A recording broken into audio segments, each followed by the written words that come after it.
Hello everyone, it's Jane and Richard from Medusa again, and with our usual Sunday evening stream. And today we thought, with this being Remembrance Sunday, a day that there's usually lots of parades and gatherings, and a time when we think about those who are no longer with us, and especially now that most people in Britain, as well as a lot of other countries in Europe and other parts of the world, we can't actually get together to play games. We just describe some of the ways that you can do things online, not necessarily complicated technical solutions like Tabletopia that require everybody to have laptops and PCs and a certain amount of technical knowledge, but the sort of thing that, providing you know what you're doing, members of the family who've only got a phone or an iPad can just as easily join in as well. So stuff like not having to have technical stuff set up, like our camera over there, which decided to switch off then. But, do you need to go switch it back on at the moment? I ought to, probably, just in case we need it later. Anyway, yes. Let's talk about some of the basics and things, shall we? That you need. Okay, so as I've said, the things that we're going to talk about today do not require most people in your group to have anything more complicated than a phone or an iPad, but it is necessary for the person who's actually setting up and running things to have a laptop or a PC. If you've got multiple screens, that's useful but not essential, and similarly multiple cameras. But we're not talking about high spec equipment here. We're just talking about the sort of things that, you know, cheapest off Amazon is fine. So yes, not your gaming level of equipment for those video games with graphic card requirements and all the rest of it. Some of the games we'll talk about in another week. We'll start to talk about how to do board games and role-playing games and war games and things online. A bit more technology and stuff like that is needed and enhances the occasion. But for the purposes of what we're talking about here, this is about the basic sort of thing where you're going to get together with your friends and family online and be able to play some games just with some fairly straightforward pieces of equipment, which we've all got basically nowadays. Yeah. And what we're sharing with you today is some of the stuff that we did in the first lockdown with our family, which in terms of age ranged from people still at school all the way up to several sets of retired people and people who are very familiar with all manner of things and other people who are a bit less so. That's right. Now, the one thing you do need, apart from the equipment, here is obviously a means of communication with people. So there are various ways you can communicate. Most of us have got used to this now over this lockdown period. Even grandparents and things like that seem to be sort of au fait with sort of a lot of these technologies and things which we're showing you there. Skype and Zoom and Google Hangouts. Discord is a bit more complicated. That's something we'll probably cover in the episode about role-playing games and board games and things. But the other means of communications are things nowadays that we're all tending to get used to and are generally available online fairly easily. And for free. That's important. And for free. Yeah. Yes, that's indeed it. So what we're talking about there is having a quick look at this now. They're all available through these sort of websites, Zoom, Google Hangouts, Skype, and so on. Most of these are free. Most of these don't require even to have an account. Some of them do require accounts, and some of them there are limitations to them. So, for example, in the case of Zoom, Zoom in many ways is probably the easiest to use because you just send people a link, and all they have to do is to click on the link. And therefore, if you have people that aren't so tech sort of savvy, just giving them the link, and once they've got into the business of being able to click on that link, such as this link in the email I sent myself earlier with this meeting we're using today.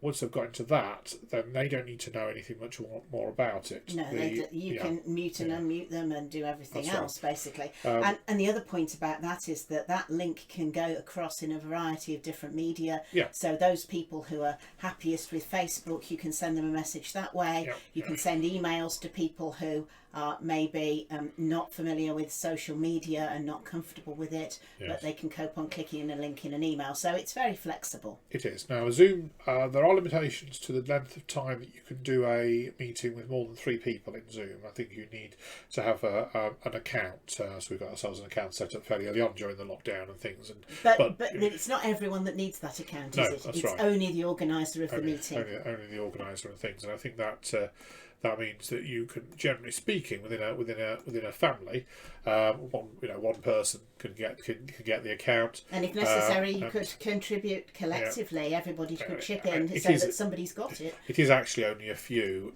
pounds a month anyway. Okay, so we're going to use Zoom. And actually, we've got a meeting set up here in Zoom already. On the other side of the room there is Jane there with this iPad that we've set up, and actually I've used the iPad to link into this Zoom meeting. So that's joined the Zoom meeting, and then also I've joined the Zoom meeting on this computer. So at the moment this is a fairly simple thing with just 2 of us in this, but potentially multiple people could obviously be on this meeting, and they'd all be able to see this screen that we are set up with the game Codenames on.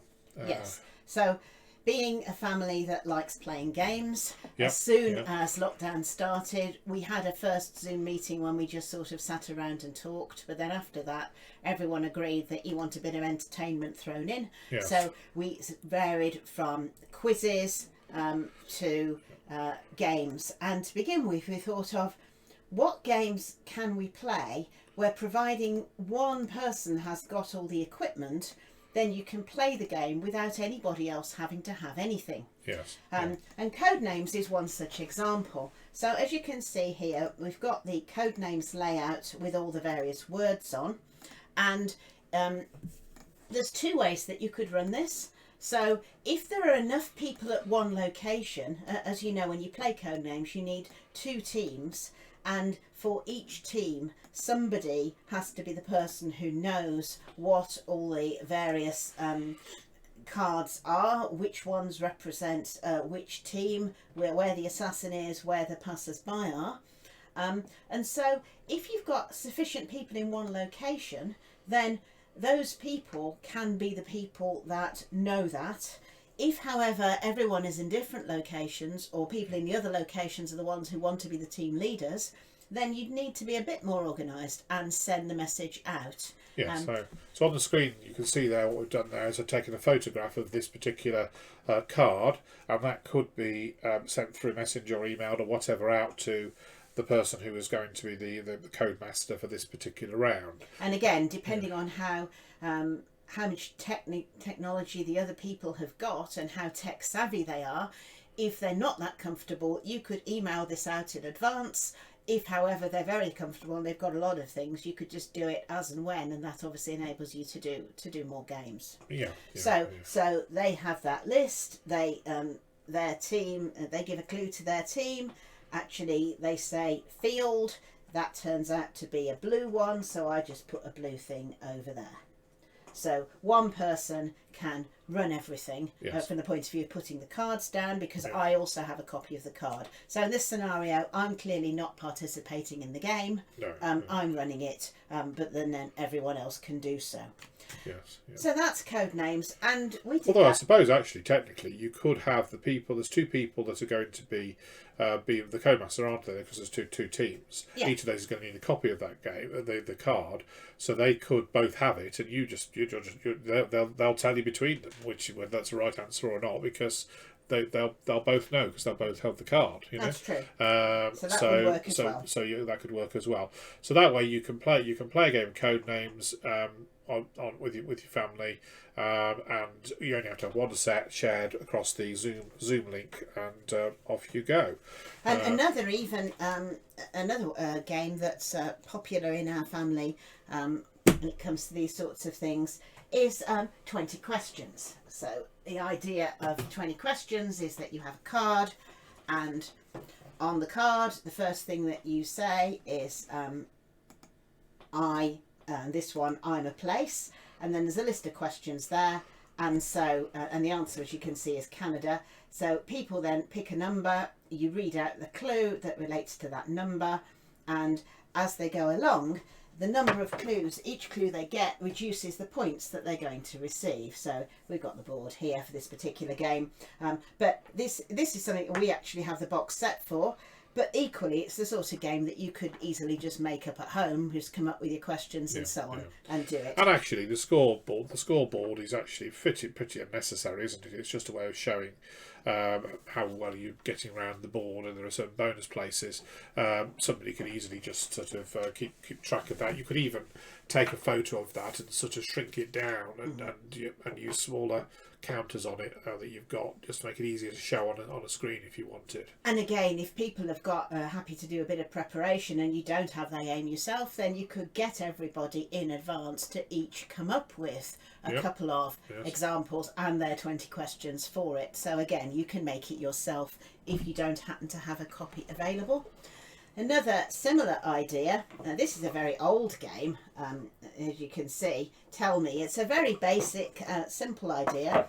So you have, it's a quiz, you have a series of cards, for instance, an article used in sport. So with this, and then you have a spinner with a letter.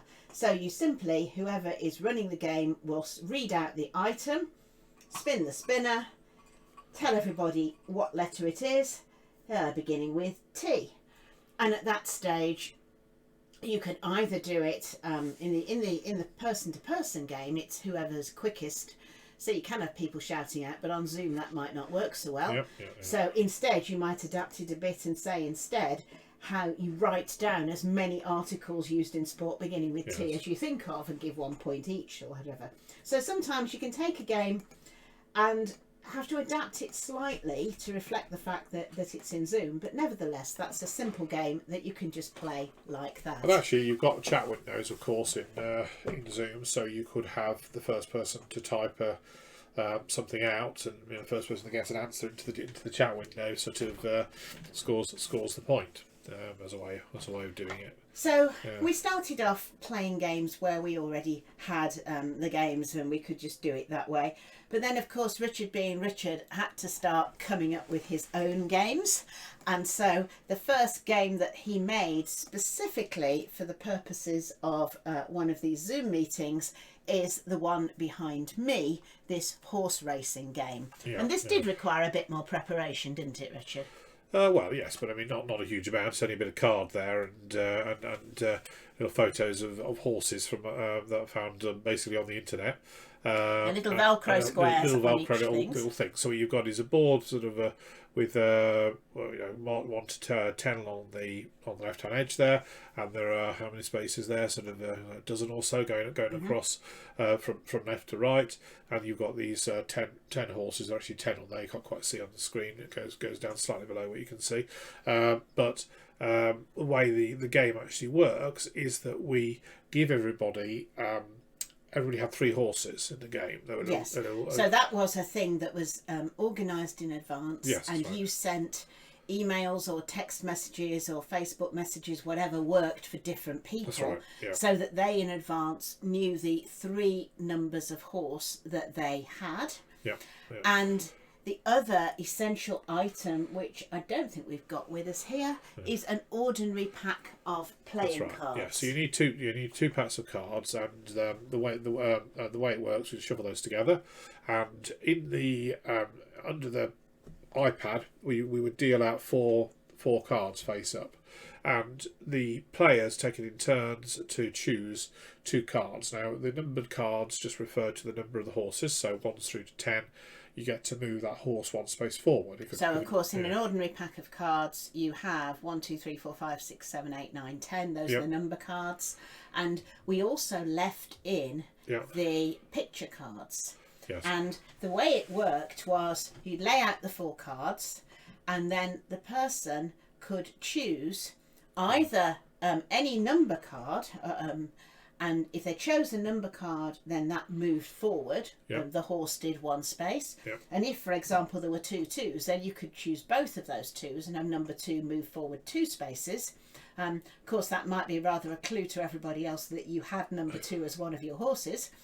However, if there was a picture card, if there was a jack or a queen or a king, then instead you could decide to move a horse backwards. Like a space, yes. So if none of the horses, none of the cards available would move any of your 3 horses forwards, you could try moving somebody else's horse backwards. But as I say, it's one of those games where you could just play it that way, but clearly the gamers amongst us would be thinking, I don't want to be too obvious. I don't want to always be moving things backward, and I want to actually not be too clear about which are my horses. And so this game, we tried it out, and because of the nature of it, you can have more or less any number of people, providing each person has a different combination of 3 horses. That's right. And then when they got to the end, the first horse to get to the end went down into the first place, and so on. And then you scored the points per horse. Yes, and then I think we had a mechanism for, I can't remember what the mechanism for, if it was a tie.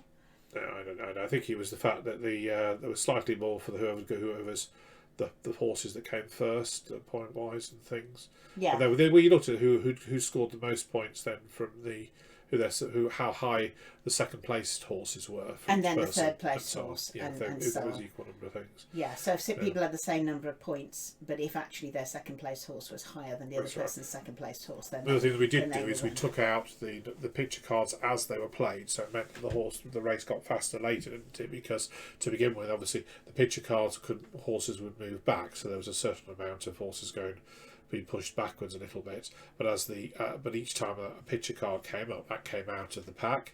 So as the race went on, they wouldn't come out a second time, and therefore the race got faster in the latter part of the game and things. And although we did it, that we ran it as in we had the cards as well as the horses, of course, didn't necessarily need to be that way. Anybody else could have been the person with the playing cards, dealing them out and saying, okay, these are your choices. And that could be, even if people couldn't necessarily see those cards, if they were just being told what they were. So the point of view of the people playing the game, the main thing they needed was to see this. And of course, this is a horse racing game, but you could adapt this sort of mechanic to other types of race or other types of thing. Or you could just be rolling dice, you could be spinning spinners, you could have letters of the alphabet instead of numbers. There's a variety of different ways that you could do it. You could, yes. So all of those snakes and ladders boards or anything like that, you could adapt to this sort of thing where somebody has the game and then other people are playing it. We talked about quizzes, of course. That's the other very straightforward way of doing this sort of thing. And there's a variety of different ways that you can do quizzes, again, depending on the level of technology that people have available. So you can just have reading out questions and writing up answers, or of course you can also have musical clues, you can have videos, you can have photos that you send through to make it more. Talking of photos, that brings us on to something else, doesn't it? That's an idea for a game. When people actually go around and take photos of unusual objects. So I think it started actually when my aunt brought in some objects from her garage where she'd been doing some clear out or something and found some weird tools or something like that. She had no idea what they were, and so she sort of put them up in the picture, and we all had a go at trying to work out what they might be. But equally, I remember my grandfather was a very keen photographer, and he would do a thing of taking photographs of objects very close to, using sort of like macro settings and things like that, where you can zoom very high in, or you take the photo from a strange angle, such as end on or something like that, and then it was a quiz to sort of try and work out what the objects were. So again, that just requires a camera. It can just be a phone, and wandering around the house looking for slightly odd objects and things. So either showing people sort of objects that are just unusual for them to guess what they are, or doing strange angled or zoomed in or whatever photographs of objects, and again people then trying to work out what they were. So you can often improvise sort of those sort of quiz things from just objects around the house. You don't necessarily need to have a whole set of questions or anything like that.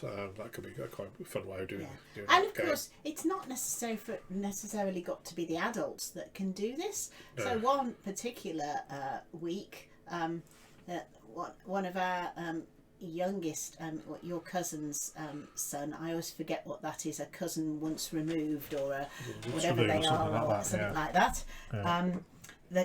He had drawn a series of pictures, and we had to guess what they were. Yes. How old is he now? He's only about. Oh, he's 4, maybe. Yeah, 3, 4, or something like that. Yeah. So that sort of age. And he was so proud of the fact that he'd actually come up with with the game for that particular week. Yeah. And the other thing, of course, you can do is competitions of various sorts. So, for Halloween recently, we had a range of competitions. We had the best. You had to carve a pumpkin. Yep. Carve a squash, and also cook something that involved either the pumpkin or the squash. And then your parents, who had been unable to actually locate any pumpkins or squashes where they lived, shortage of pumpkins in Crewe, apparently. They were then the judges of that particular thing. So there's a great variety of things that you can do, from the very simple to the more complex. And it's just a way of being together and doing something rather than just sitting around. So I think we're planned from after this week. We've gone through on this episode some ideas for sort of family games, which we've done today. We've looked at sort of running. Some of these are sort of out of the box games, so they're ones that already exist. Some of these are homemade games, which you've obviously made from bits around the house, and everybody has stuff around the house you can make into a game, even if you've not got many games in the house. Yeah. You don't need those things over there are literally a pack of cards and bits of card and sort of Blue Peter episode type stuff. And of course you can do things like Pictionary type ideas as well, where somebody has a camera, and again you just need somebody with a phone. Most phones now, a smartphone, it's easy to just stream that photo through, shining down on a piece of paper while you're drawing something, and again other people can call things out or write things down, get clues, what it is. So I think there's plenty of opportunities for doing things that do not require lots of technology and do not require expensive components or expensive games, and do not require you going out to a shop and purchasing a lot of non-essential items that we can't do at the moment. Which we can't do. So those are what we've looked at today. Are basically these sort of family games, which are a good way of sort of arranging to do something for an hour or so once a week with the family. Now we're also playing games. I'm playing sort of a few times a week, various games with friends that are more gamers games. So we play a couple of role-playing games a week at the moment with a couple of different groups. You experimented with a war game, didn't you, the other day as well? We did your first time trying to do a miniatures thing. And we've done plenty of board games and things like that. So what we're going to do is to look through all of the different platforms and things that we've used, that we've had some experience with, to facilitate all those different forms of games in the next episode. So we'll be looking at, in terms of the board gaming type of things, obviously Tabletopia, Board Game Arena, Tabletop Simulator, and we'll also be looking in terms of role-playing games at you just do role-playing games using some form of communication without any other platform, and then looking at Fantasy Grounds and also Roll20, and we'll have a bit of a look at how you can do miniature games using either cameras or else adapting some of the board game platforms that are out there for use playing war games, so that. A strange thing is, I had an email today from the one of the chaps that runs a games club that I go to once, used to go to once a week. I went to in March, of course, saying, he's really missing the fact he hasn't played a game since then. And several times several of us have had a go and said, well, there are ways of doing this online. And it's, it's not the same. So, maybe it's not the same, but you can either sit around until next March, or maybe we can all get together and play games again, or you can have a go and have once you've overcome the technological hurdles that no doubt are there, actually it's not that difficult to play any of these games online with a will. Yes, thinking about war games, for instance. Yes. When we were first at university, it was when play-by-mail games were very popular, very much so. and you'd have a move and then you'd post it. Yeah. So you could just take those play-by-mail games and either just literally put it in the post, or nowadays you can email it backwards and forwards and have your moves go through much quicker. So even without any technologically impulse, there's no real reason for not having a go at doing some gaming whilst even during this lockdown period. Now, a lot of war gamers are taking the time to sort of paint everything they've got. You see all these photographs of all these armies being assembled, so there'll be lots of new armies being played with once we'll come out of this. Painting competitions and so on. But anyway, so we're going to look at that. We're going to look at the different things you can do to carry on doing some gaming online. During this period until we're able to finally get together again in the future. So I think that's probably all we got time for this week. I think so. So wish you all a happy and healthy week, and we'll be with you next Sunday. Bye-bye. Bye.